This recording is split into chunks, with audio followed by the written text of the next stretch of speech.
Hey everybody, what is going on? HexLex here. Got another Master Duel video for you. And it's Monday, which means, of course, it is time for our viewer special.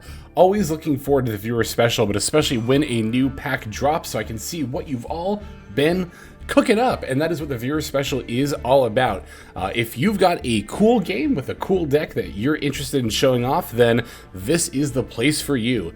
You're going to want to head down to the description below. You'll find an invite link to our Discord server, the HexLexPlex, and if you want to submit a replay to be featured on the weekly special, then you can go down to the viewer special channel under the Master Duel section, drop your 9-digit player ID, and that way I can view your publicly saved replays.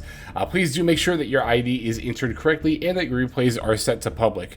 Also, if you have multiple replays saved and you would like me to see a specific one, make sure to specify with either your opponent's name or their date and time, something like that. If you have multiple different replays and you want to submit multiple different games, that's also completely fine. You can submit as many different games as you would like. The only thing I ask is that you don't submit the same game over and over again. But we do this every single week, and there are plenty of opportunities to get featured. Even if you didn't get featured this week, there is always the next one, and the one after that, and the one after that. Like I said, we do this every single Monday. So, enough explaining. Why don't we get right into it and see some of your awesome gameplay. Okay, our first replay comes to us from Hezi Nevada, aka Shimmy Texas, over on the Discord server, who has a game featuring the new... Hang on, how do I... Oh, details, that's right. Yes, the new Mermail Atlantean cards. So, I haven't really seen much of these on ladder myself. I have only seen them in Duel Lives a couple of times, people playing the Mermail Atlantean deck. So, very eager to see how it's played out. I have seen a line where they turbo out the barrier statue of the Torrents. This card being an Aqua monster is kind of ridiculous. I've always thought it was weird that the barrier statues aren't all just rocks, but I guess it kind of makes sense. Anyway.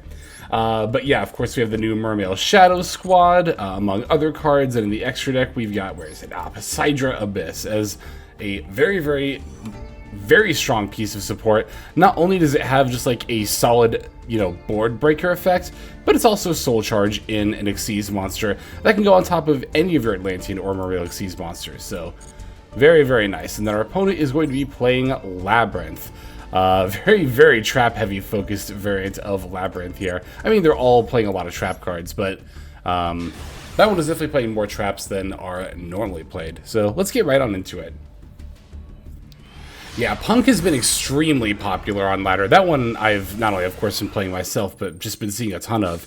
But yeah, Mermail Atlantean I just have not been encountering myself. Alright, looks like we're taking the first turn. We're starting off with the Poseidra the Stormy Atlantean. It's one of the new cards there. I believe it is, anyway. This is one of those archetypes Atlantean where, like, it's gotten, like, at least 3 waves of support, and I remember the first one from the structure deck, but I gotta be honest, when it comes to a lot of the other ones, I don't quite remember. Okay, I saw, yeah, the Ariana getting sent there, as well as Pot of Duality, and then, like, 3 other trap cards, so getting rid of Ariana there definitely makes a lot of sense. Oh, and we're playing the Deep Sea Coelacanth, let's go! Oh, this card is insanely cool. It's basically like Soul Charge from the deck, but for a fish, which is wild. And you also got to see there the double hand rip of the Mullen Glacia, eating 2 more trap cards from the opponent's hand, the Dogmatica Punishment and Welcome Lab.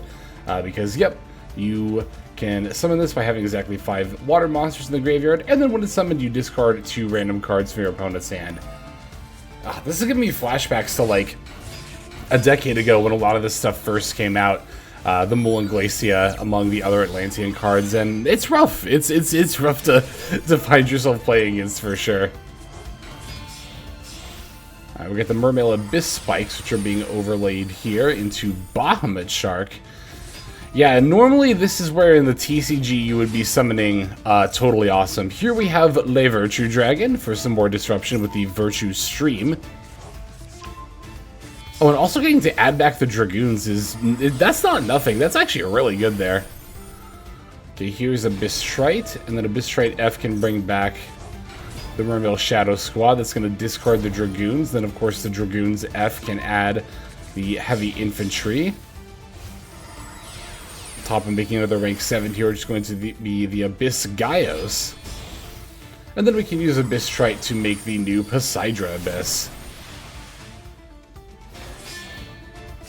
From there, it's another Link summon for... What is this going to be, Appaloosa? Oh, no, it's the Mermail. I think we're waterlocked. I'm pretty sure you get waterlocked at some point in the middle of all this, so... Yeah, it's the Mermail Link 3 here.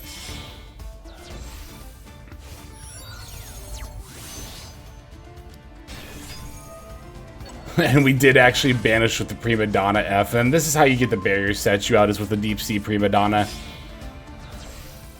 Having access to the Dragite here on top of that is just so strong. So we have a Spell Trap Negate. So we obviously have the barrier statue of the Torrent. This is a Spell Trap Negate. Does this have a quick effect? Let's see. No, but it does get a search if it's destroyed. Oh, Abyssgaios is a quick effect. Detach one material from this card. Negate the effects of all face-up monster your opponent currently controls with less attack in this card until the end of the turn. So we can negate multiple monster effects. We can negate Spell Trap. Obviously, they were locked out of special summoning anything besides water monsters. Although with this particular variant of Labyrinth, that's probably not going to be too particularly strong.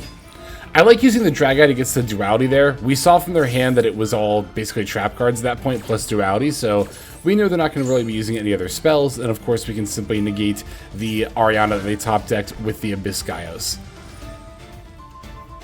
And we get to even pop the 2 remaining trap cards thanks to the Le Virtue Stream. Or just Virtue Stream, it's Le Virtue Dragon, that's right. So yeah, I mean, even though Totally Awesome is banned, at the very least, it looks like you could still do TCG lines, and instead of having the Omni Negate of the Totally Awesome, you can pop multiple cards with the Le Virtue Dragon, getting the Virtue Stream. That does eat another main deck slot, but I mean, you could also just play it as like a 41st card, and that would be completely fine. So yeah, I think that's definitely an acceptable substitute. Very, very nice. Thank you very much for demonstrating what the sort of translation from like TCG Atlantean Mermail to Master Duel Atlantean Mermail could potentially look like. But we do, of course, have a couple more games to check out. Let's see the next one. All right, next up we have a game from Adelon. Adelon is going to be playing another archetype from the most recent pack. They're playing Punk, particularly Fiend Smith Punk, which is a deck I've also been having a ton of fun with. So, yeah, I noticed you're on the Agma Day, or Agnum Day. I keep mispronouncing this. Fantasy names are really hard for me. For some reason, the letters get mixed up a lot more easily for me there. But anyway, yeah, I haven't tried this card out yet in Fiend Smith builds, but I've kind of been meaning to. So it's really easy to look at Agnum Day and be like, oh, it's not nearly as good as the other Fiend Smith Link monsters. Like, it doesn't advance your board state. Why would you go into this? Being able to make your Desiree a, 4,600 attack, piercing Omni Negator is quite good. It's actually quite strong. And moreover, you can link off Sequence plus Desiree into Agnum Day, right? That'll trigger the Desiree effect to send a card. Here, let me show you by clicking on Desiree here. This effect, this card is sent to the graveyard, shuffle another light fiend monster from your deck or from your graveyard into the deck or extract, target a card on the field, send it to the graveyard. So by linking your Sequence plus Desiree into Agnum Day, not only do you get to send a card on the opponent's field to the graveyard, but also, again, your Desiree gains a bunch of attack and then also inflicts piercing. So it's definitely worth trying out for decks that have the space for it. That's mostly been why I haven't used it yet, is because I just don't really have the space for it in a lot of decks I've been playing. But yeah, this build is looking very, very solid here. Love to see it. Oh, can't wait to see this game. I love Punk so much. I'm so glad it got more support. And here our opponent's going to also be playing a Fiend Smith deck. They're playing the Shining Sarcophagus Fiend Smith deck. I didn't know. Whoa, I didn't know there was a Summoned Skull for the Shining Sarc deck. That's cool. Was that in the first wave, or did that recently come out? I know that it's not in Master Duel yet. I don't think it is, right? Yeah. I know there's a Dark Magician Girl for the Shining Sarc deck that still has to come out. So this is actually an archetype that might still be getting more and more support as time goes on, which is kind of cool. But yeah, let's check this one out. This is a going second game, so let's see what kind of a board our opponent's able to set up and how we're able to thwart it. No hand traps even. Wow, we're just going to have to hard push through whatever our opponent sets up here.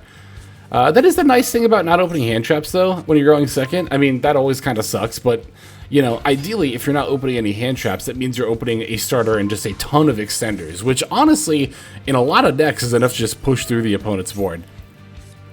I feel like there have to be a lot of people out there who are conceding games that are super winnable because they go second and open no hand traps. I see comments on YouTube and other social media all the time of people saying, "Oh yeah, if I go second, open 0 hand traps, I just snap concede." But like, if you're opening a hand like this, you can probably just play through whatever your opponent sets up. I know Shining Stark isn't like the most powerful deck, but that definitely applies to when you're playing its meta decks too. Alright, so here they're going to fire off the Secrets of Dark Magic right away, fusing the Dark Magician and Gandora into Dragoon. Oh, because the Dark Magician is, well, treated as a Dark Magician. I'm pretty sure it is anyway, right? Where is it? Yeah, okay. Okay, so we're leading with Tract. Our opponent is going to use Silent Magician 0 to negate it. Now we can go for the Zayamin and activate. Opponent's got an Imperm for that. Still got the Dragoon to play through as well, but I mean, we got the Ogre Dance and the Rising Scales for another search and then a lot more extension as well, so I like getting Deer Note here. That's actually quite good since we have the other Zayamin in hand. That might look really weird because you might think, well, aren't you supposed to summon Deer Note off the Rising Carp? But yeah, since we have the ability to summon it from hand, I really like that here. Yeah, they use the Dragoon on the Rising Scales, which definitely makes sense for them to target that one. But now we can summon out the Deer Note and then sync with the Zayamin. And now, not only do we get to summon Jam Dragon Drive, but thanks to the Deer Note F, yep, we get to bring back the Rising Scales. I had a feeling that's what we were going to be doing. Very, very well played there. Because the effect of Rising Scales that got negated was the effect to summon itself. We can still activate its effect to special summon a monster from our deck.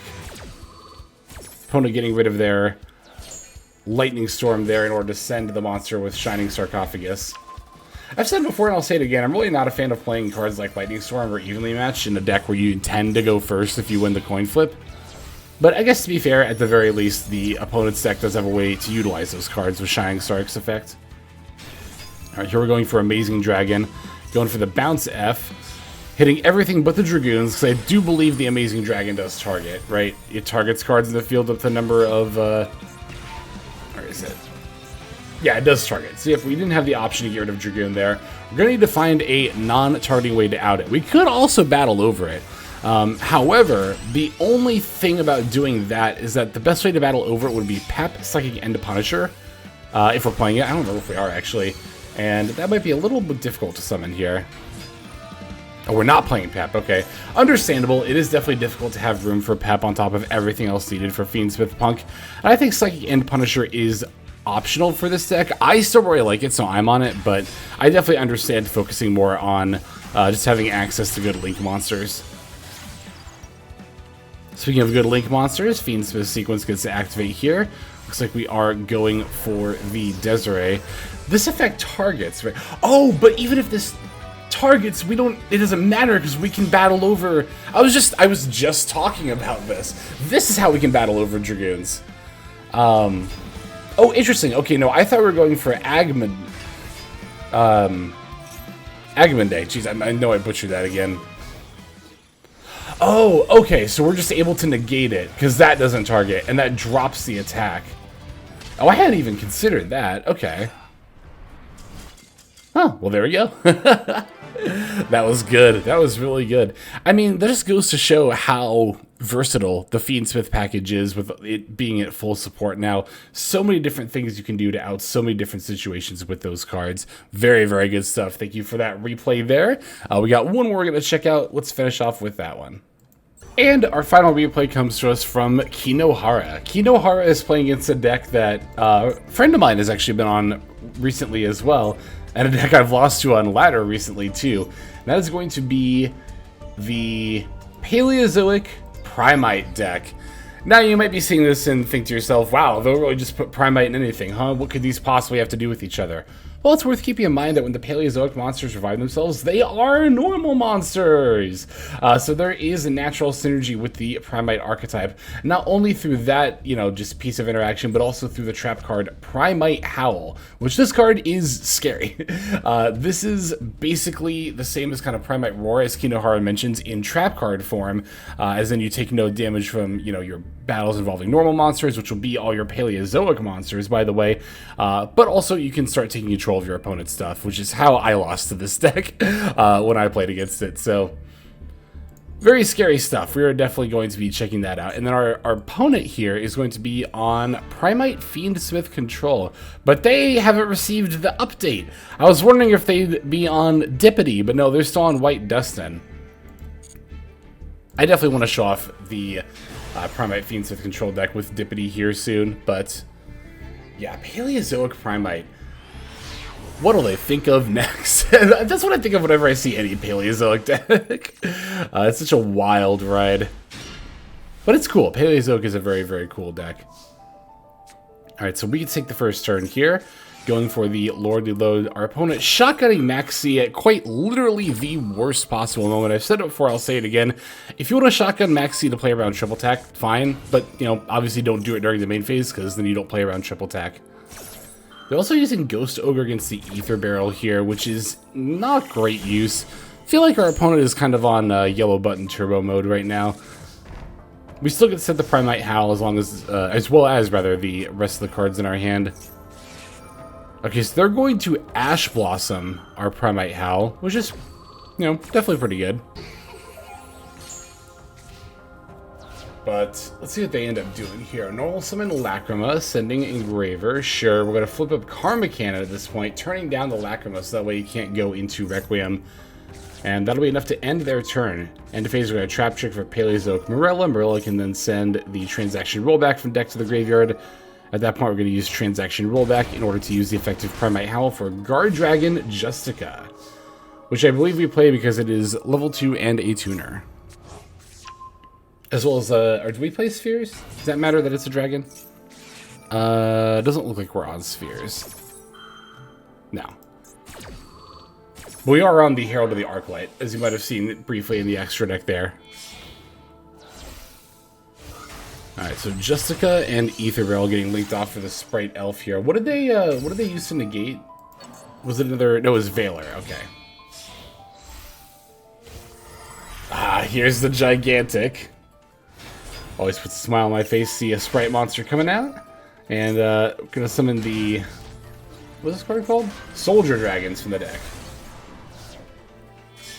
Oh, and you can summon Guard Dragon Justica off the Soldier Dragons, can't you? Look at that, that's cool. From there we get to pivot into IP Masquerade, set the Wabaku, and then pass. This is a really interesting Paleo variant because it's a little bit more like monster focused. It could also have just been the hand that we happen to open as well. But I think that's naturally going to happen a lot with the Primite. Oh, they have a Gamma! Oh, they have a Gamma! I was not expecting that. Wait, they play... That's interesting. Gamma in Primite Fiendsmith Control. Is that actually good? That might actually not be bad, because you have things to do with the driver thanks to Primite stuff. Okay, you know what? That's worth considering, for sure.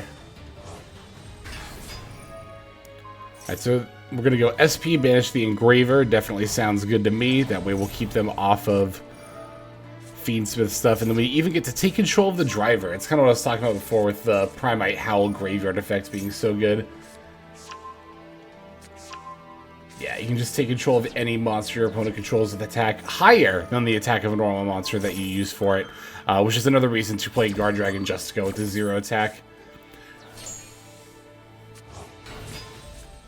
And even as they do manage to successfully get the Fabled Lurien play, we simply get to respond with a Karma Cannon. So brutal. On top of our Morella as well.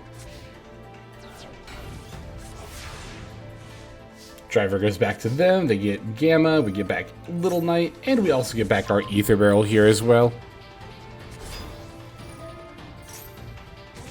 And now we got the Drill Beam online, and this is definitely, you know, the textbook control deck kind of line here, so to speak, right? Not necessarily a combo line, but over the course of these few turns here, we've been able to just grind our opponent out of every card they have in hand or field while still building up stuff that we have slowly. That's, you know, not just true of Yu-Gi-Oh, but almost any TCG control deck. That's generally how they tend to play out, and we have successfully executed the control game plan here. Funnily enough, our opponent is also on a control deck, but they just kind of got out-controlled here. Although, to be fair, I would say between these two decks, the Primite Fiendsmith Bestial deck is probably going to be the more aggressive between the two, or maybe aggressive isn't even the right word, the more proactive, right? There's always, in every matchup, there's always a proactive deck and a reactive deck. Now, in Yu-Gi-Oh, it tends to be less matchup-based and more situation-based, like who's got more hand traps / negates will kind of determine who's on, who's being, again, proactive and who's being reactive. But there's always that dichotomy going on in every TCG game. One player is always one or the other. And when you're the control deck, you want to be the reactive one who is able to efficiently shut down anything your opponent's doing, again, at the same time as you're building up your own resources. Drill being resetting itself is actually a great example of that, right? Because not only do you get to negate and banish something every turn, but again, the drill beam is going to reset itself. It's a recyclable resource. That's also why Sky Striker is a great example of a good control deck, because it's constantly recycling its spells. Labyrinth is a control deck that's constantly recycling its resources, of course on top of, you know, stopping whatever the opponent's doing.